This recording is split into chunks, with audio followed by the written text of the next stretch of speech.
that they're lined up. Okay, now that's called a box grip and not necessarily good.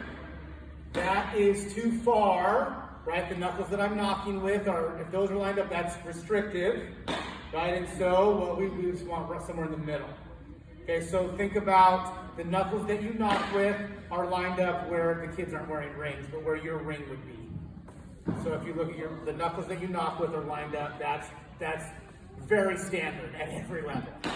Okay? So just knuckles that you knock with lined up. I mean, I learned that from Joe Ross in 1992. You know, and it's just that's you know, not a deal breaker. Some kids will box it up a little bit, and it's not, you're not going to stop practice and, you know, tell them to stop. You know, you got to fight your battles, but just if you're teaching from from the ground up, you're going with that setup. Okay? Does that make sense to you guys? Okay. So setup. Their stance will either make it easier or make it harder. Okay? If you're unsure, if they're just simply standing there, get a little bend in their knee, take the bat off their shoulder, they're in a good spot. All right? We have to avoid things that look wonky. We just have to avoid things, and you look at it like, okay, think about golfing. Right? Address a golf ball, you look like Charles Barkley, right? So just be in a normal, squared up situation. I usually tend, the younger they are, the more I have them do it without a bat.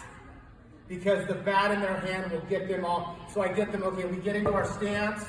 Good, I like it. Okay, we're good. And then I give them a bat. And maybe I even, just to protect them, I give them a bat and then walk to the next kid, give them a bat, walk to the next kid, so that it's a little bit safer. The older kids, obviously, they got it. But I do on day one spread them out in the cage and say, show me your stance. You know, even at 13, 14, it's like, okay, yeah, we're moving here. Because, like, this is a bad one, that front elbow up, that's a deal breaker. They cannot have their front elbow up. Okay, because the bat goes behind my head. And the problem is now, I can't go straight by definition because my head's in the way. Now, if I drop that elbow and I can go straight, that's the slot that we'll talk about here in just a sec. So this elbow being up is a deal breaker. It's got to be down. Notice how when it goes down, the barrel kind of comes up with it? Right? We want to avoid the barrel dropping. I'll discuss that in just a minute. But if my elbow comes up, the barrel will drop naturally. So that's a red flag. If you see kids with that front side high, that is something that you're going to ask them.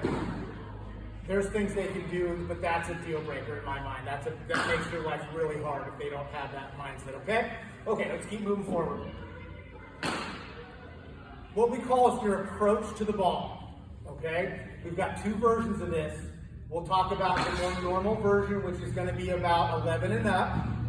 And we'll talk about the modified concept of this, which is going to be for your younger kids, okay? So, approach to the ball, the job of your approach to the ball is to recognize the pitch from a strong position, okay? You don't need to remember that, but our goal is to see the ball well, right? That makes sense. And so, from there, the mechanics are load and stride.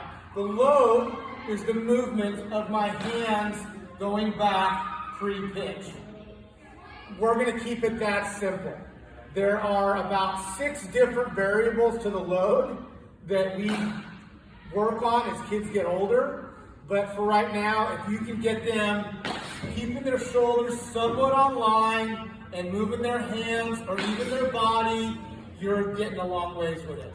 We're trying to avoid things that are wrapping, right? Big shoulder turns, leaning, because now we're out of balance, this wrap is the same as this wrap, by the way.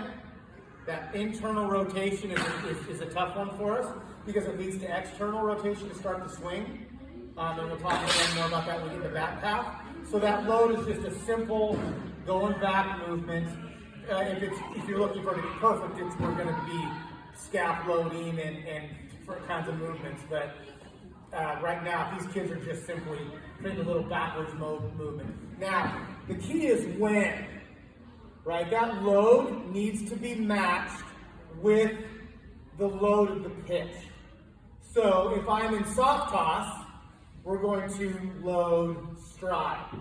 If I'm in front toss, we're going to load stride. If I'm taking wiffle ball BP before the game, they're going to load stride. If I do this and the kid hasn't moved yet, he's late. Okay? If I do this and the kid hasn't moved yet, he's late. All right, so that tempo, even if they don't do the movement correct, if they can create some tempo to it and be better athletically connected to the pitcher. That's why hitters are on deck. I know they don't get on deck at this level, but that's why there is on deck, is because you're matching that tempo with the pitcher, because every pitcher's different. Right? So you're on deck with your eyes, you can see like Goodwin Management. It's really fun to see them just intently behind you. And one thing that's really cool, if you ever saw this, if you look, there's video of the on-deck hitter and the batter, same time. You know, like the guy's in the game and the guy on deck is loading at the same time. It's really a cool view if you ever just search it on YouTube. Just I don't know what you'd search, but it's pretty cool. It's a cool little visual. But let's get back on.